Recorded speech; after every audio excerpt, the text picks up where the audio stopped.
ಆಗಿಸಿ ಅದಕ್ಕೆ ಹಸರಾಗಿ ಬೇರಿನ ಕಾವನ್ನ ಹಾಕಿಸಿ ಹತ್ತರಿಗೆ ಬೇರೆ ಕಡಿವಟ್ಟಲ್ಲಿ ಅದರಾಗ ಒಂದು ಚಕ್ಕಿ ಹೋಗಿ ಒಂದು ಮುಲ್ಕಿಗೆ ಬೆಳಿತಾರೆ. ಹೌದ್ರಿ. ಆ ಮುಲ್ಕಿ ಗೌಡ ಮನೆಗೆ ಕೊಡ್ಬೇಕಂತ ಸದ್ದೆ ಹೋಗಿ ಗೌಡಗಳ ಮಾಡಿ ತಟ್ಟಿ ರಪ್ಪನೆ ಬಿಟ್ಟು ಕಂಪನಿ ಸತ್ತು ಹೋಯ್ತೀರಿ.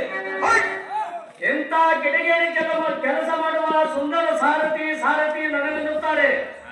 ಅವನ ಮರಿಯೇ ರಜಪೂತರ ಮರಿಯೇ.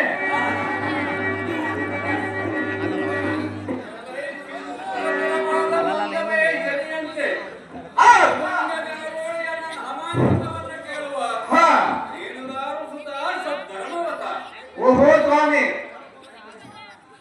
ಸ್ವಾಮಿ, ಇದ್ದೊಬ್ಬ ಮಗನಿಗೆ ವಿದ್ಯಾ ಕಲಿಸಬೇಕೆಂದು ಸಾಲಿಗೆ ಹಾಕಿದ್ದೇನೆ. 3 ಸಾಲರು ಭಿನ್ನೇತು ಹೋಗಿದ್ದನು. 9 ವರ್ಷಿಗೆ ಒಂದೇತಿಗೆ ಬಂದನು. ಕನ್ಯಾವರ ಬಿರ್ಸೈ ಕೂತು ಒಟ್ಟು ಚಿಂತಿ ನನಗಾಯ್ತು.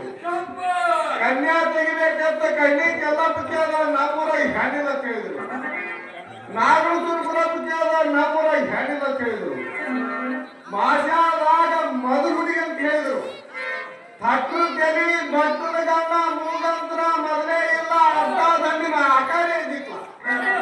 ಒಳ್ಳೆ ಹೆಣ್ಣ ಪಾಸಿ ಬಿತ್ತು.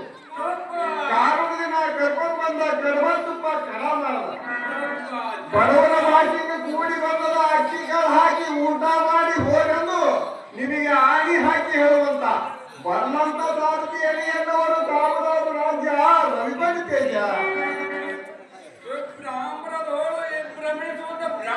ಮಂದ ಗಜೇಂದ್ರ ಕಿರಣ ಭಾವಿಸಿರೋ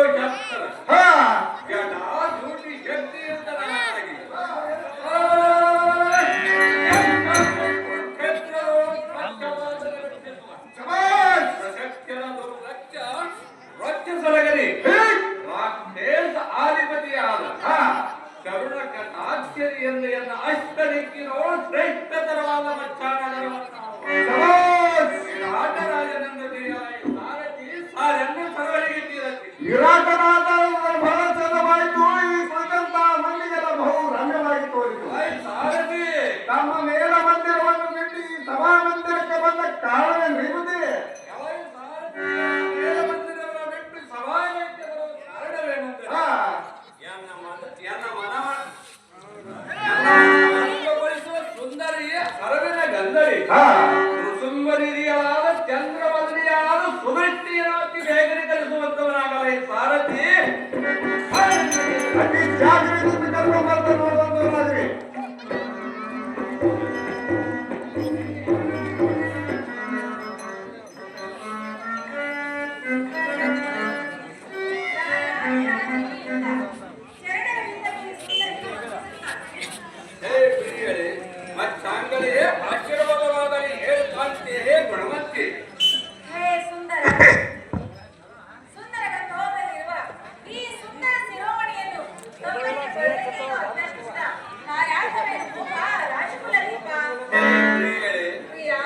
ಅಭಿಪ್ರಾಯವೇನೆಂದರೆ ಅಪ್ರಮಾಣಿಕ ಜನರು ಸುಪ್ರಮಾಣಾಂತರಿಂದ ನಡೆದುಕೊಂಡು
ಮಿತ್ರ, ತಮ್ಮ ಸಮಯೋಚಿತ ಆಜ್ಞೆ ನನಗೆ ಆದಿದೈವವಾಗಿರುವುದು.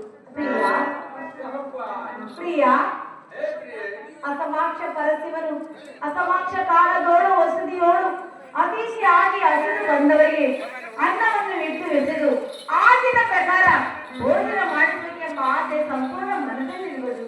ಬೃಹತ್ ಪದ್ಮ ಶುಭಕರ.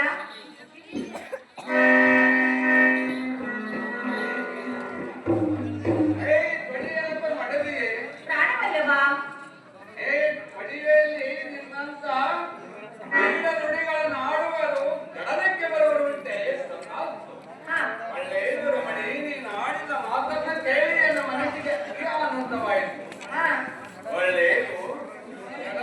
ಬಂದ ಬಡ ಜನರಿಗೆ ಜಡಗರದ ತಿಪ್ಪಣಿಗೆ ಅಡಿಗೆಯನ್ನು ತಯಾರು ಮಾಡಿ ಪುಣ್ಯವನ್ನು ಬಿಡಿಯುವುದನ್ನು ಹೇಳಿಲ್ಲ. ಈ ಮಾತನ್ನು ಕೇಳಿ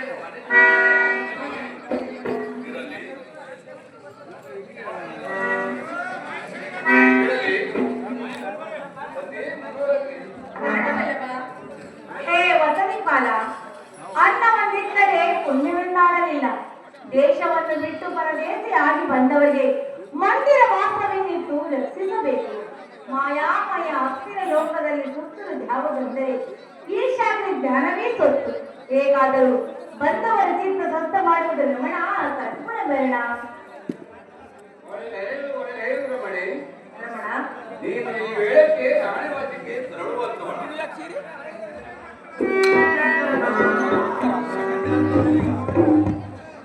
ಮಾತಿ ಇಲ್ಲದವನು